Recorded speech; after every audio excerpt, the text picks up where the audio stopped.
Hello, fellow watchers and enjoyers. As you can tell by our dulcet tones, this is going to be more serious. Um, yeah, as this episode deals a lot with sexual assault. At the start of the episode, on the reactions, we didn't know what was going to happen. So if you could hear us being jokey, just know that we don't have a time machine, and we didn't know what Dean was going to do, basically. Yeah, we definitely didn't Um, expect what was going to happen to have happened so like in if this you episode. So, like, if you heard us going, Dean being called a rapist every second, just know that we didn't know that he was going to go up into the Queen Vic and fucking play that voice message. Because, again, we just thought, oh, they're going to save it towards Christmas and not literally just go, here's a bomb. And it's not defused. It's going to go off in 3 seconds. And you're like, well, gotta sit now. So yeah, this episode's going to deal with sexual assault or rape, whatever you want to call it, and relapsing. And if you don't want that kind of Rape sense, and alcoholism. yeah, if you don't want that disclaimer. kind of like And I suppose just to fully also just say, this episode for a lot of people will genuinely not necessarily our episode, because we like to keep it fairly light as we can on the circumstances, but today's EastEnders episode will be very hard to watch for a lot of people. And it's absolutely horrifying to see what Dean did to try and save face in lashing out for... Well, I mean, we'll get into it shortly, but it's just... honestly, for some people, I would genuinely recommend not watching this episode, because it will probably be very triggering. It'll be pretty fucking miserable. Like I say, if you watched it like we watched it, where we had no idea, and it suddenly surprised you with it, it'll probably fuck you up. So if in some chance you're watching this episode before the EastEnders, yeah, maybe don't watch the episode, because it's absolutely fucked. And it is just absolutely rough. if you want me to run through it, I can run through the brief synopsis of this.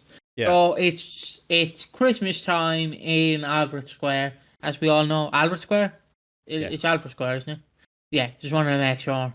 It's Christmas time, so people are high spirits, celebrating the fact that it's Christmas. Well, it's not Christmas, but it's the Christmas season. Yeah. And basically, they're doing a Christmas nativity play or grotto. I always confuse the two. They're the same thing to me. But they do a Christmas grotto. Keanu's dressed up as a wise man. Or if you're one of them people that believe in the woke culture, he's dressed up as a wise person. Well, so you were going to briefly run through it. I am. Just give me a second. I'm giving a brief background. There's a lot of waffle, mate. There's a lot of waffle. I know. I'm sorry. I'll get into it. And basically, then Bobby is dressed as Santa. And so where we start in this story is basically Bobby has to go take I'd assume a piss or a break. Just a break. And Dean decided to dress up as Santa. I know if you're a 3-year-old child, or I don't know what age he is, and you see a man dressed up in a red costume that looks like Santa, that is Santa, you're going to go to see Santa. So Ollie runs in to see Santa, and Anna thinks that it's Bobby, so she's like, fair enough, Bobby's Santa. And then basically it's Dean, and Jade takes a photo of them.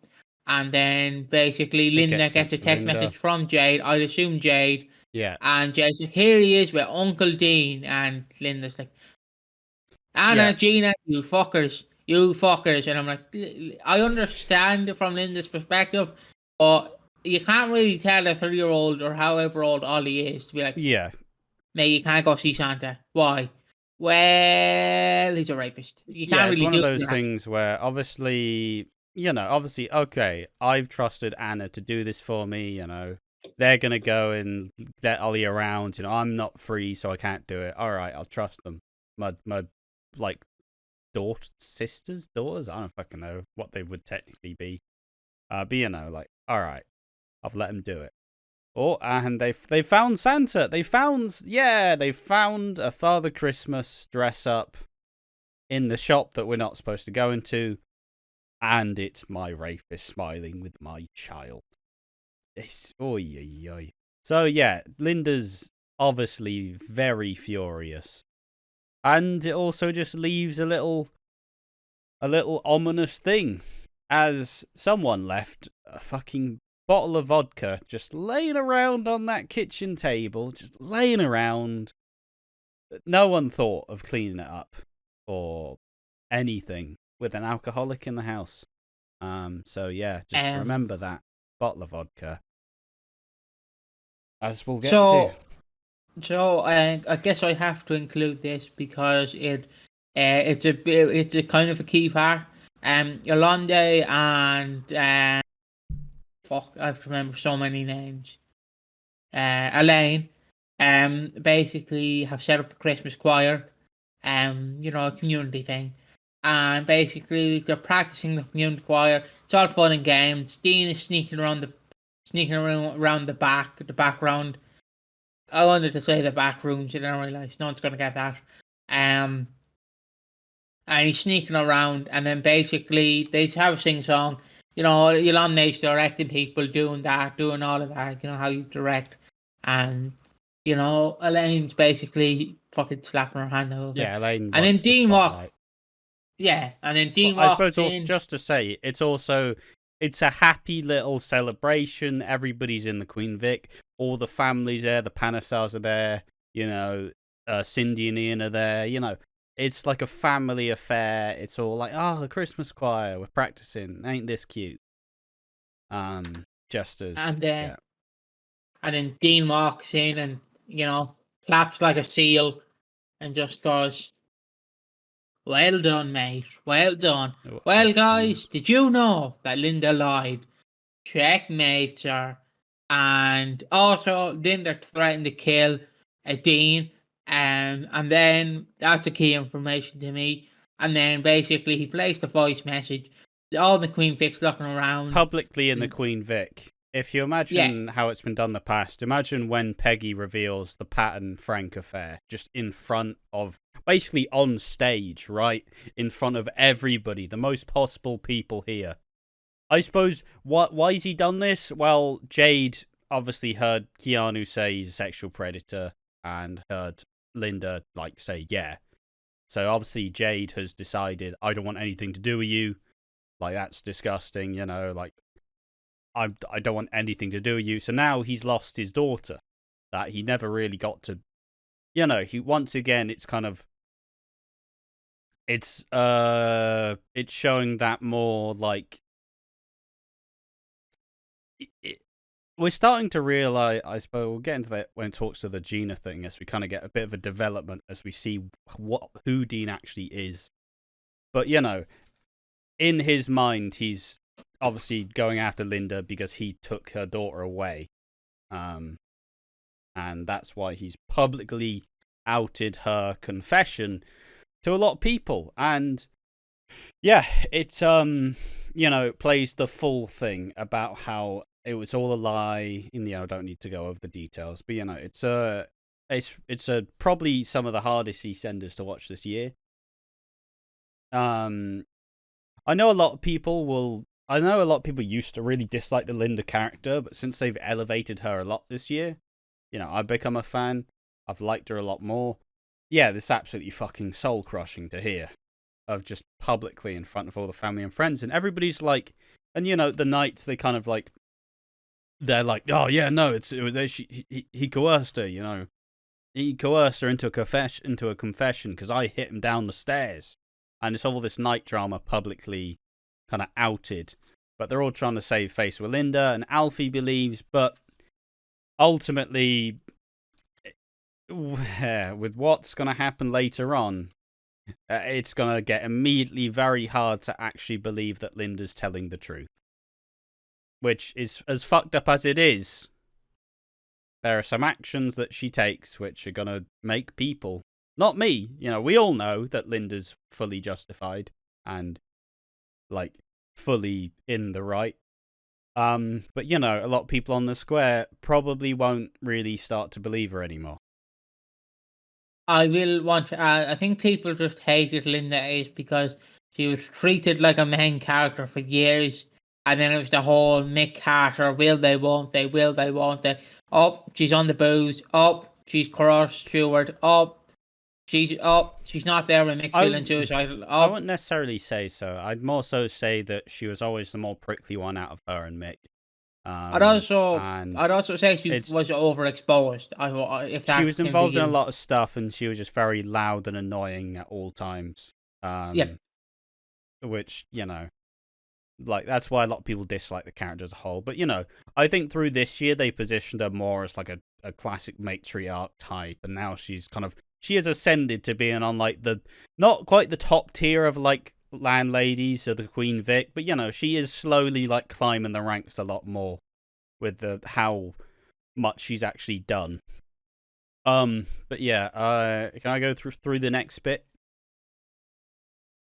And what happens next is, obviously, you know, everybody just kind of reacts. Alfie like goes to try to support her, you know, but she goes upstairs. Her, Elaine, and George, they all like talk, and, you know, George is like, look, I'll do the right thing, you know, you don't need to do this. And Elaine is actually very upset and kind of very openly trying to help her, feeling guilty for letting this happen, but and you get the really crushing line of like, Dean got away with this years ago, and it's like, you know, man, fuck me.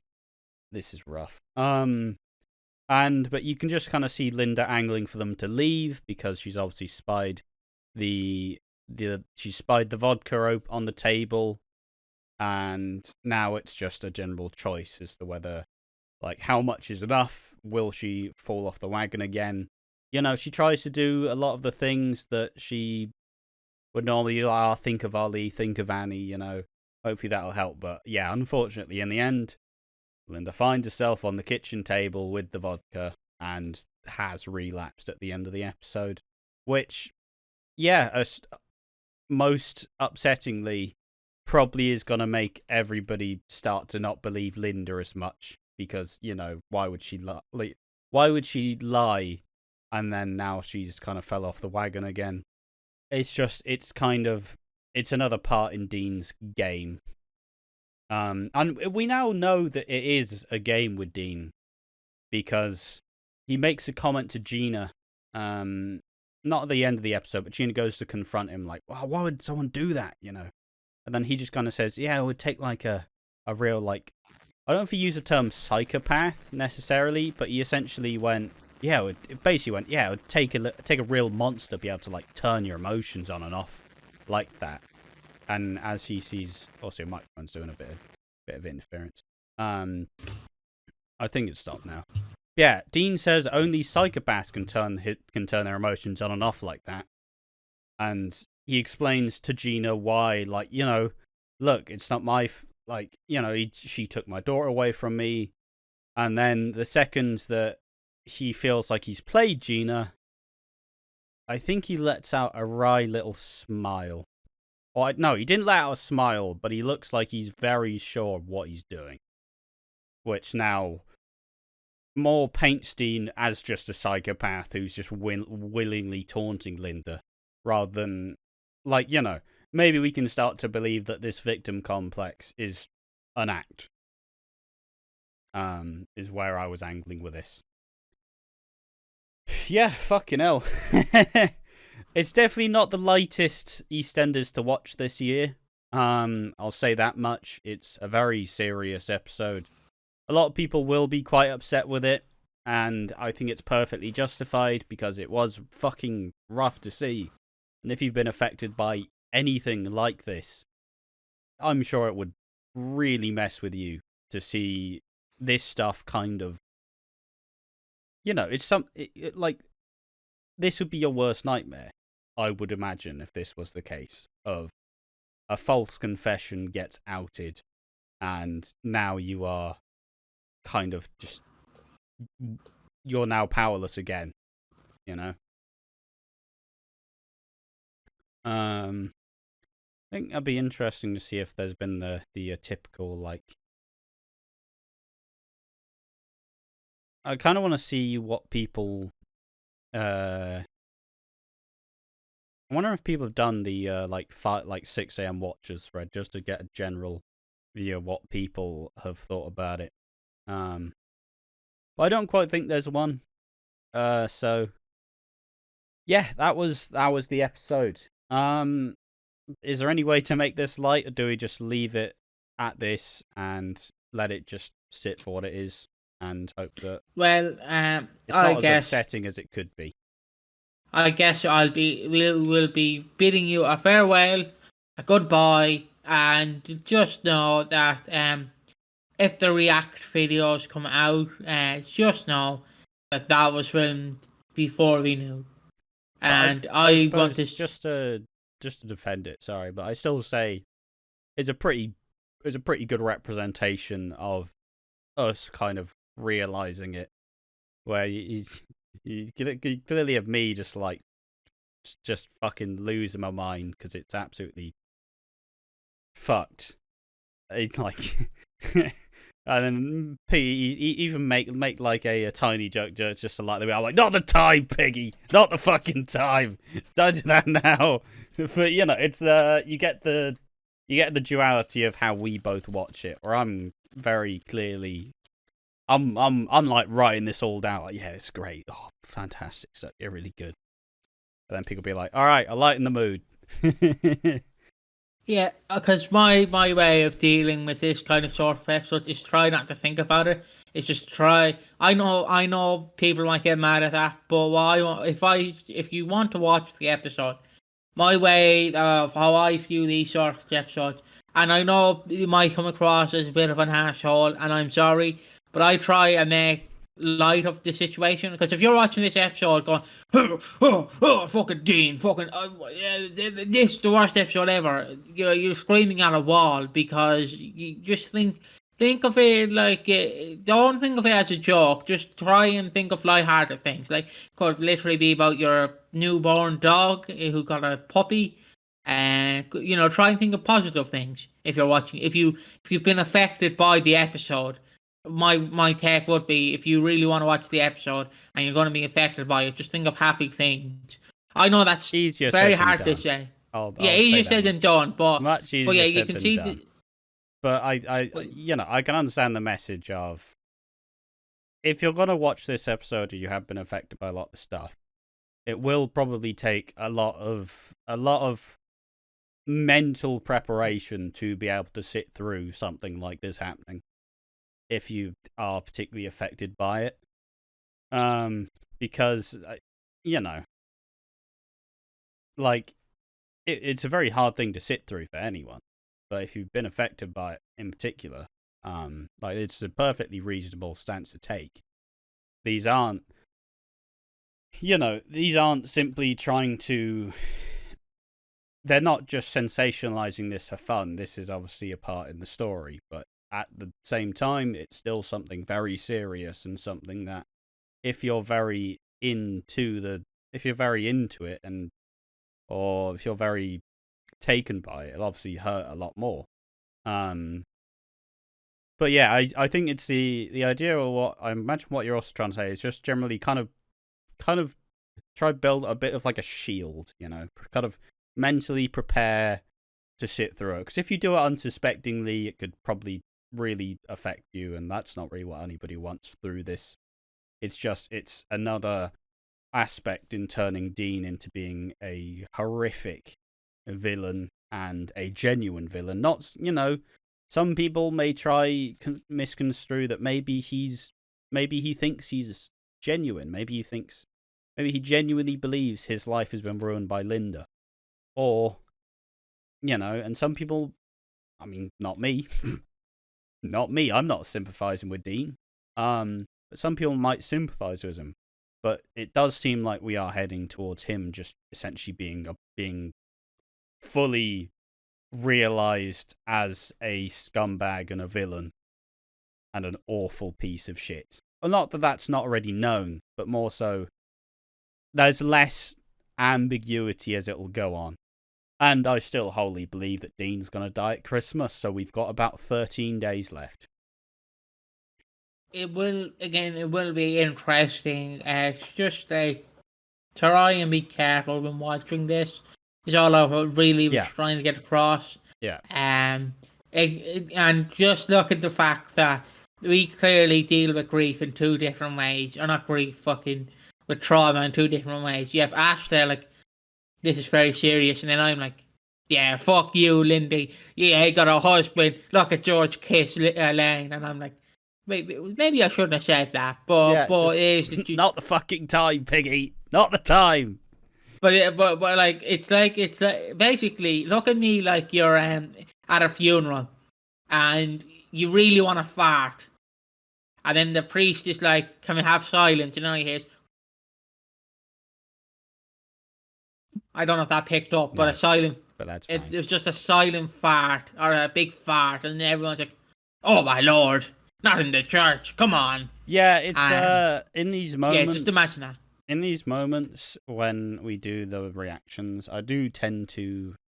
I don't necessarily try to play as like the person who's kind of like. One thing I realized as to how it makes things a lot easier to watch, I do genuinely just try to be very in the moment and very immersed. And that, I hope that generally comes across, because you do just see me fucking losing my mind when he pulls out that fucking thing, and I'm like, what the fuck? No! Just screaming at the fucking screen, because it's like, this bastard's done it. But yeah, it's just, maybe that's more interesting to just look at, to see our two reactions. And maybe if you don't want to watch the episode specifically and you want to vaguely gauge what goes on, maybe just watch the reactions, because it's a bit lighter than the actual episode. But yeah, there we are. That's Walford on Tap. Sorry it can't exactly be a very light endeavour today, but as always, we are covering a soap, and it's not every day that there's something that could be genuinely traumatic for a lot of people to be on screen. So it's important to give it the respect and the time and the weight that it deserves to stand, because yeah, this episode was fucking rough to watch, and it really ramped up. And that's, we just have to give it its full justice, its full, like, we have to give it a reasonable amount of time. But yeah, there'll be a lot of other videos on the channel, a lot more lighthearted stuff if you do want to, like, watch this and then be like, I want to see Ash and Piggy talk about, I don't know, who dies at Christmas. But I simply look forward to the time where Dean's dead, so the square can get a little bit brighter without his presence fucking up the place. Know that there is 3 days left until the greatest video known to mankind comes out, and I will leave you with the article tickle on the sack, or the for JJ. No preferences. So yeah, just follow us, I guess. I don't know how to this. Yeah, just keep watching the channel. I hope we've been sensitive enough for this. I hope we've been reasonable. So that's our main goal of this video. But we also have to cover what is on the show. And if it's miserable, it will be miserable, because I'd rather not. I'd rather spend here for 20 minutes and be sad about it, rather than be sitting here for 20 minutes and making jokes, because some people will have been deeply affected by it. So there we are. That's Walford on Tap. Slightly longer one as well. We tend to keep these short, but it's a pretty fucking loaded topic, so,